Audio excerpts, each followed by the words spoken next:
Muy buenos días, bienvenidos a la charla de hoy, que vamos a conmemorar el 26 de marzo, que es el Día Internacional de la Epilepsia.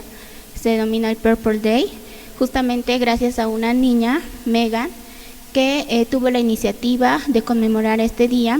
Es una niña canadiense con epilepsia, justamente para concientizar, informar sobre la epilepsia y para reducir toda esta parte de la estigmatización y la inclusión a una sociedad, ¿no? Existen muchos mitos, muchas creencias sobre la epilepsia, que los niños no pueden llegar a realizar los sueños, que puede ser una limitante, cuando en realidad no.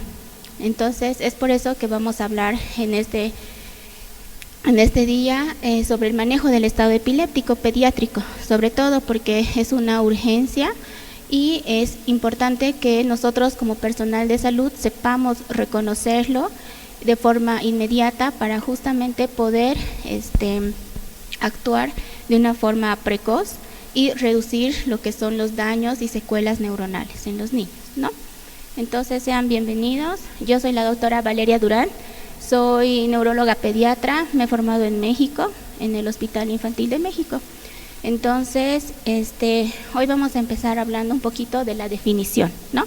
Es importante que nosotros sepamos definir y reconocer un estado epiléptico en pediatría. Entonces, generalmente son crisis que duran más de 30 minutos o crisis recurrente donde el paciente no recupera la conciencia y entre ellas hay un periodo de 30 minutos.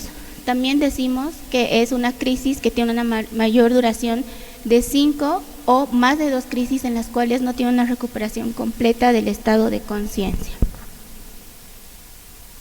Según la ILAE, la definición de estado epiléptico es una falla en los mecanismos responsables de la terminación de las crisis o el inicio de los mecanismos que conducen a las crisis anormalmente prolongadas. A esto estamos hablando de la definición operacional en el tiempo 1, donde más adelante vamos a ver que ya es cuando deberíamos iniciar el tratamiento y que puede tener consecuencias a largo plazo. Eso es el tiempo 2 en la definición operacional, donde ya a partir del tiempo 2 van a haber algunas consecuencias y daño neurológico, como muerte cerebral, alteraciones, lo que son las redes neuronales y dependiendo del tipo o la duración de las crisis, ¿no? Entonces en esta tabla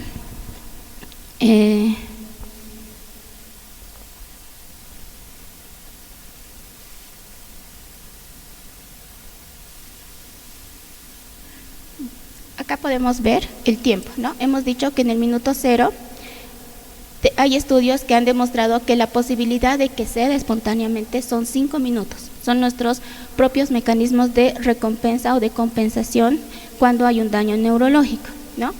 Entonces ya los 5 minutos que estamos hablando del tiempo 1 operacional, donde ya debería iniciarse el tratamiento, porque es probable que a este tiempo siga la actividad. Ya los mecanismos no son suficientes y necesitamos actuar. Por eso es que tenemos de 5 minutos a 30 minutos para poder controlar la crisis, porque ya en el minuto 30 es cuando se produce el daño neuronal y ya deberíamos haber controlado la crisis. Esta es la importancia, que debemos conocer los tiempos para definir un estado epiléptico, ¿no?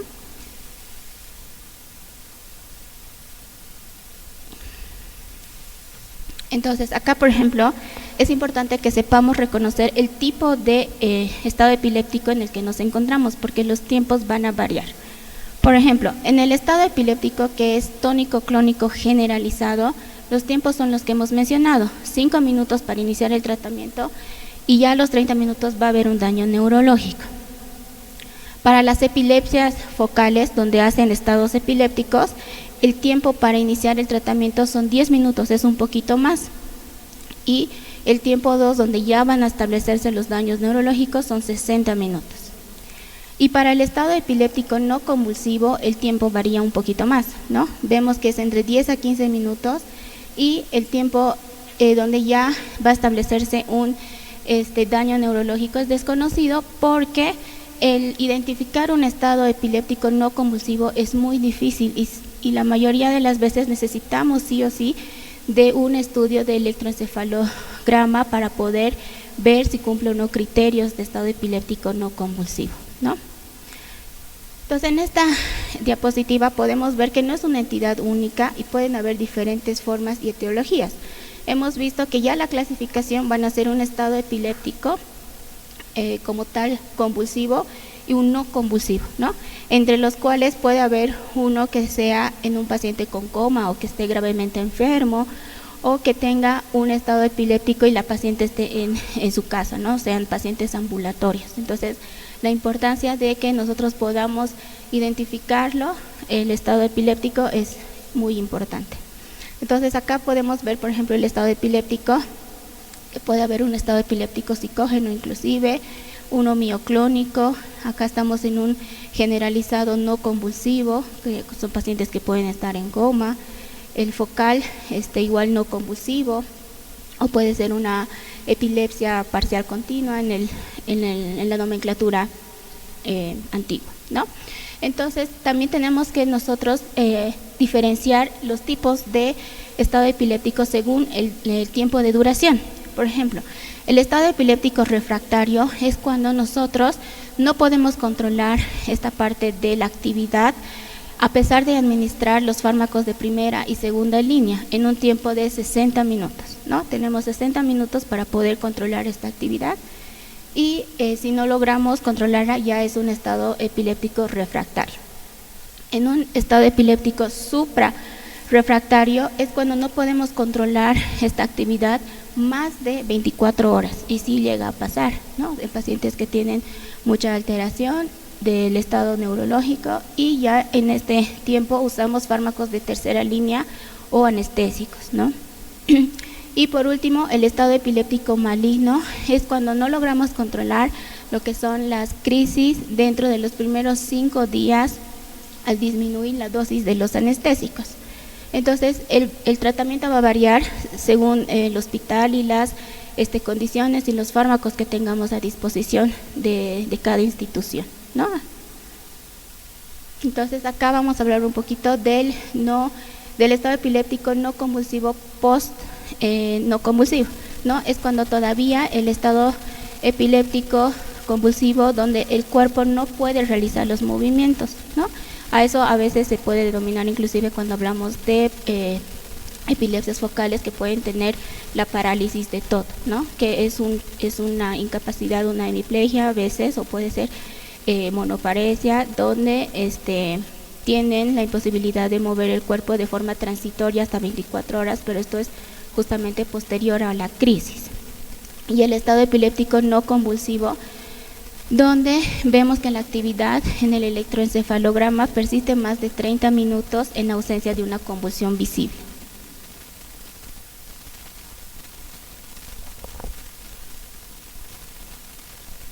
Ok, ¿por qué es una urgencia? Porque el estado epiléptico es la causa más común en la parte de urgencias pediátricas.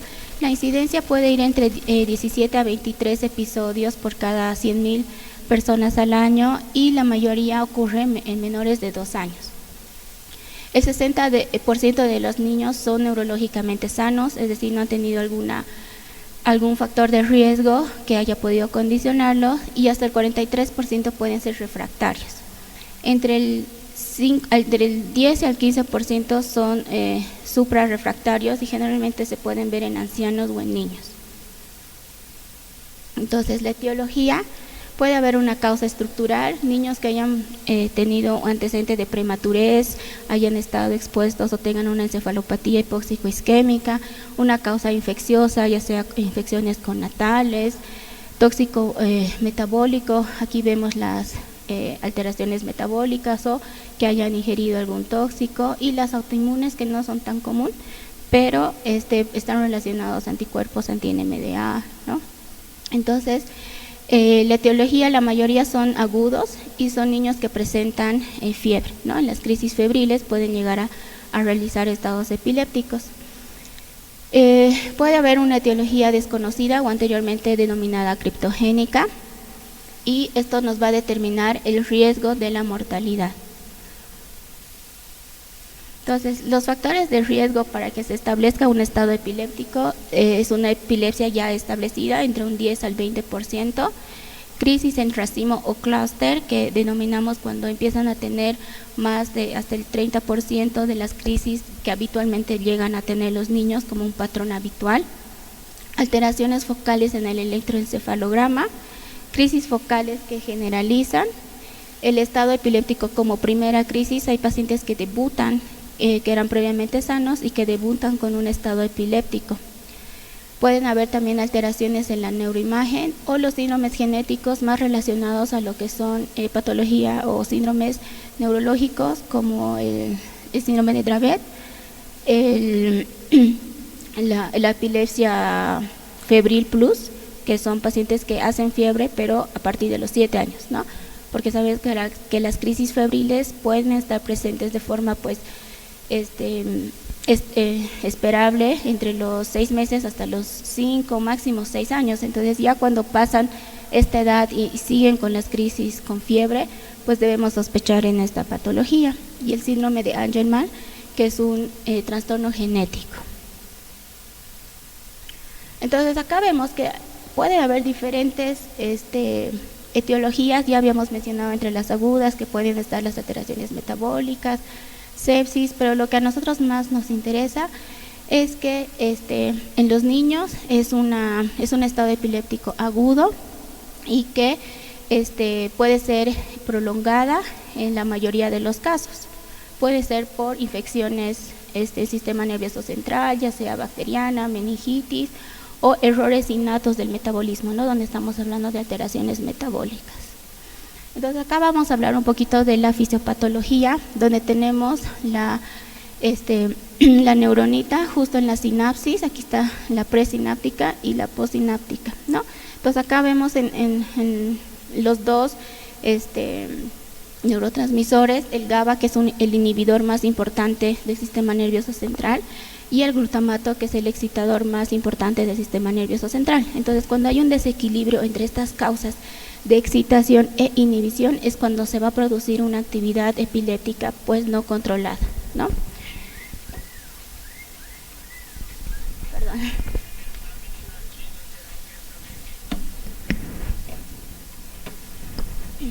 Entonces, ¿qué es lo que pasa? Que cuando inician las crisis epilépticas, existe una fosforilación de las proteínas. En esta parte presináptica es donde se inicia lo que es el potencial de acción, y van a empezar a ver la apertura de los canales iónicos, sobre todo el sodio, posteriormente el calcio, que va a producir lo que son las liberaciones de los neurotransmisores. Entonces acá ya vemos que esto es antes, ¿no? Entonces toda la parte de los neurotransmisores están en la parte presináptica y ya se empiezan a liberar para ir a los receptores postsinápticos, ya sea del GABA o del glutamato, ¿no? Entonces ya estos receptores ya no son suficientes. Entonces lo que pasa es que va a incrementar la excitabilidad o va a disminuir lo que es la inhibición por medio del GABA, y los efectos van a ser sistémicos, donde ya vamos a ver cuáles van a ser las manifestaciones clínicas. El daño cerebral se va a producir sobre todo en neocórtex, cerebelo y en el hipocampo. Entonces, en la fase 1, que estamos hablando de donde todavía tenemos los mecanismos compensadores hasta el minuto 5 o el tiempo 1, ¿no? Bueno, acá lo estamos tomando hasta 30. En el sistema nervioso central va a haber mayor necesidad de oxígeno, de glucosa, va a aumentar el lactato, y a nivel sistémico va a haber hiperglucemia o acidosis láctica. A nivel del sistema nervioso autónomo va a haber hipersalivación, puede elevarse un poco la temperatura y asociarse vómitos. Y a nivel del sistema cardiorrespiratorio aumenta lo que es la adrenalina, el gasto cardíaco, hipertensión arterial, taquicardia o inclusive llegar a arritmias. Ya cuando pasa estos mecanismos compensadores que pueden todavía actuar, ya no son suficientes más de 30 minutos, pues ahí hay una vasodilatación cerebral, existe una hipoxia, acidosis láctica, puede haber edema cerebral. Por eso es que cuando hacen estados epilépticos existe edema cerebral, aumento de la presión intracraneal o inclusive llegar al coma. A nivel sistémico hiponatremia, hiper o hipocalemia, acidosis mixta, fallo hepático o renal. Puede haber el SID o rabdomiolisis inclusive, entonces leucocitosis por esta parte de la inflamación, ¿no? A nivel cardiorrespiratorio puede asociarse edema pulmonar, hipotensión o inclusive fallo cardíaco. Entonces, ¿cuál es nuestro objetivo como personal médico? Es determinar el estado epiléptico en los primeros 60 minutos, prevenir las recurrencias, manejar las posibles complicaciones y controlar las causas precipitantes. Entonces, muchas veces nosotros tratamos de guiarnos de algoritmos y guías clínicas que no deben reemplazar el juicio clínico, porque como anteriormente mencionamos, todo depende de la institución y el lugar y los medicamentos que tengan a disposición para poder o no seguir el algoritmo, ¿no? Entonces, ¿cuál es el manejo inicial? Tenemos que proteger el ABC, ¿no? Vía aérea, circulación y la respiración. Entonces, tenemos acá una guía donde vemos el tiempo donde nosotros deberíamos actuar, ¿no? Entonces, en este punto, los laboratorios de una biometría hemática, química sanguínea, toxicológicos, inclusive si son pacientes que ya tienen fármacos anticrisis, pues deberíamos medir los niveles séricos de estos fármacos para ver si no están muy bajitos para poder subir la dosis o también estén muy elevados, ¿no? Que puedan estar ahí produciendo alguna intoxicación. El electroencefalograma debe ser continuo para ver que nosotros cortemos esta actividad epiléptica. Y también podemos individualizar la parte de la neuroimagen, punción lumbar si sospechamos de alguna infección que podría asociarse. Entonces, para los fármacos de primera y segunda línea, que es el tiempo donde tenemos que actuar después de los 5 minutos, está el diazepam, el lorazepam y el midazolam, ¿no? Nosotros en Bolivia solo tenemos el midazolam, por ejemplo, endovenoso, ¿no? Pero en otros lados puede aplicarse por vía oral o inclusive nasal, ¿no? Entonces, depende mucho de dónde nos encontremos y la dosis acá recomendable es de 0.15 miligramos kilogramo endovenosa y se puede repetir a los 5 minutos. El midazolam, que es lo que más usamos también, es a 0.2 miligramos kilogramo, que un máximo de 10 miligramos, ¿no? Entonces acá vemos, por ejemplo, los efectos adversos. Con el diazepam puede haber una hipotensión o una depresión respiratoria, de igual manera con el midazolam, ¿no? Pero aquí es como actúa, ¿no? Entonces nos ayudan mucho a detener lo que son en el momento donde tienen las crisis motoras. El 40% puede que no respondan las benzodiazepinas, entonces por eso es que pasamos a los de segunda línea, ¿no? Igual, dependiendo el lugar donde nos encontremos, por ejemplo, no tenemos fosfenitoína, la cosamida pues en pediatría no se usa mucho, entonces lo que más manejamos es el levetiracetam, el fenobarbital, la fenitoína y de alguna manera ocasional el valproato, porque no lo tenemos endovenoso, ¿no? También solamente lo tenemos vía oral. Entonces, acá tenemos las dosis y los efectos adversos, ¿no? Por ejemplo, en lo que es el levetiracetam es uno de los más seguros, vamos a decir, porque como tal no tiene algún efecto adverso inmediato, ¿no? En el valproato, por ejemplo, tenemos que cuidarnos de que no haga un incremento en el amonio, que no haga pancreatitis, y como es dosis dependiente puede inclusive bajarnos las plaquetas y tiene también una hepatotoxicidad. Ok, esto es cuando ya hemos visto que no podemos controlar en una hora, podemos pasar a lo que son la tercera línea, y aquí ya son más que todo infusiones, ya sea de midazolam, de fenitoína o inclusive propofol o tiopental, ¿no? Que por ejemplo no lo tenemos acá. Entonces, pero esto ya es un manejo un poquito más delicado y son pacientes que hay que valorar ya el ingreso a terapia intensiva, ¿no? Porque necesitamos tener la protección de la vía aérea, una monitorización continua, el electroencefalograma debe estar de forma continua y control de la crisis por lo menos 48 horas o 24 horas desde el inicio de las infusiones, antes de pensar en el descenso. Aquí tenemos un poquito más de las dosis del propofol, del tiopental, la ketamina, inclusive podemos llegar a utilizar, ¿no? Esto es un poquito más ya de cuando dura más de 24 horas, y aquí podemos hablar de otras terapias. Por ejemplo, la dieta cetogénica es muy importante en epilepsia porque hemos visto que puede llegar a controlar epilepsias refractarias. También hablamos de lo que son los bolos, ¿no? De metilprednisolona, ayuda a esta parte de la inflamación, gamma-globulina inclusive, o plasmaféresis, ¿no? Ya después, cuando inclusive no se puede lograr controlar, podemos usar los anticuerpos monoclonales como el rituximab, el tocilizumab, anacarina. Entonces, y cuando se tratan de epilepsias focales o estados epilépticos focales, podemos considerar inclusive las cirugías, ¿no? Por ejemplo, tenemos la resección de la zona donde se esté produciendo, o la estimulación del nervio vago, que pues no se hace acá todavía. Entonces, esta es como una guía que tenemos, que se puede descargar en la ILAE, donde están los medicamentos a utilizar, el tiempo en el que deberíamos utilizar, las dosis, y pues nos ayuda mucho en esos momentos donde debemos actuar, ¿no? Y ya para ir finalizando un poquito, vamos a hablar del estado epiléptico no convulsivo. El estado epiléptico no convulsivo, no hay consensos clínicos sobre su diagnóstico o tratamiento. Es un diagnóstico difícil de sospechar, generalmente nos guiamos con la clínica. El electroencefalograma es crítico justamente para su valoración y su manejo, y la agresividad del manejo depende mucho del estado clínico del paciente, ¿no? Si es un paciente que ha debutado o no ha debutado. Entonces acá, por ejemplo, tenemos un algoritmo.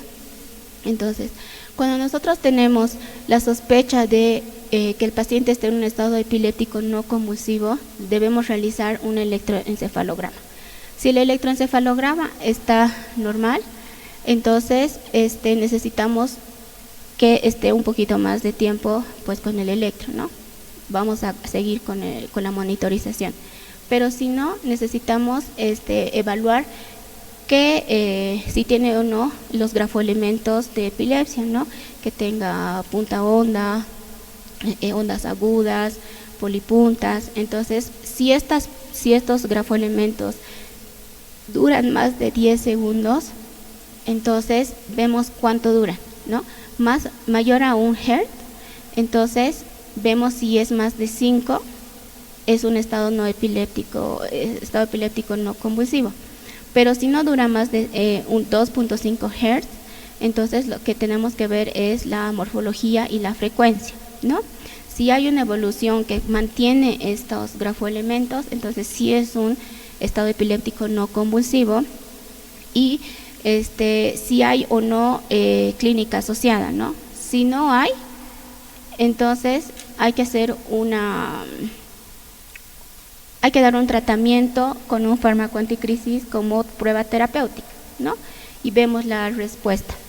Entonces, si hay respuesta, o sea, deja de aparecer estos grafoelementos en el electroencefalograma, es que se trataba de un estado epiléptico no convulsivo, ¿no? Entonces, acá tenemos el algoritmo para poder llegar o no, y vemos que lo que más importa es la monitorización con el electroencefalograma para cortar esa actividad. ¿Cuáles son las complicaciones del estado epiléptico? Son a nivel respiratorio, puede haber aspiración, puede haber hipoxia, si dura más de 30 a 60 minutos, y puede inclusive generar un edema pulmonar neurogénico. En la parte metabólica, las acidosis sistémicas, alteraciones en la glucosa, aumenta, hipertermia, si hay lesión cerebral, o el síndrome de infusión con propofol. Por eso es que nosotros tenemos que monitorizar a estos pacientes cuando llegan ya a tercera línea con el uso de anestésicos. A nivel cardiovascular puede haber cardiomiopatía por estrés. En las primeras 48 horas se puede presentar hasta el 56%. Disminución en lo que es el gasto cardíaco por una vasoconstricción periférica y con arritmias secundarias hasta el 4%. Y una depresión cardiovascular por los efectos pues, de los anestésicos como tal. A nivel renal tenemos que cuidar que no nos haga una rhabdomiólisis o una microglobinuria o haga falla renal. Y a nivel intestinal, puede haber isquemia intestinal aguda, sobre todo con el fenobarbital, tiopental, o anestésicos inhalados, ¿no? También una pancreatitis aguda. Okay, el pronóstico. Entonces, acá en esta diapositiva vemos que han hecho un estudio de esta escala ENDIT para ver cómo va a ser el pronóstico en estos niños con estado epiléptico. Entonces, acá podemos ver, por ejemplo, la escala, si te mide, ¿ha hecho encefalitis sí o no? Y los puntos, ¿no? Si ha hecho un estado epiléptico no convulsivo, sí o no, y los puntos. Si ha requerido diazepam y ha podido cortar la actividad, sí, no, o ha sido resistente a entonces acá, por ejemplo, tenemos si ha requerido intubación, y acá tenemos el puntaje, ¿no? De 1 a 6, donde si puntúa 1, pues va a tener un buen pronóstico. Si puntúa 2, pues puede tener alguna alteración en lo que es las funciones de independencia, de actividades independientes, pero puede tener una vida normal, ¿no? Con 3 puntos ya va a haber cada vez mayor afectación y inclusive pueden llegar al coma o a la muerte. El pronóstico. Hay una mortalidad entre el 0.3 y 7% en los niños. El 50% pueden tener unas crisis recurrentes y las secuelas neurológicas varían del 9 al 15%. Es importante por eso que nosotros sepamos identificar y actuar adecuadamente y en el menor tiempo posible para poder revertir el daño que puedan tener. Es por eso que nosotros decimos que el cerebro es tiempo, ¿no? Muchas gracias.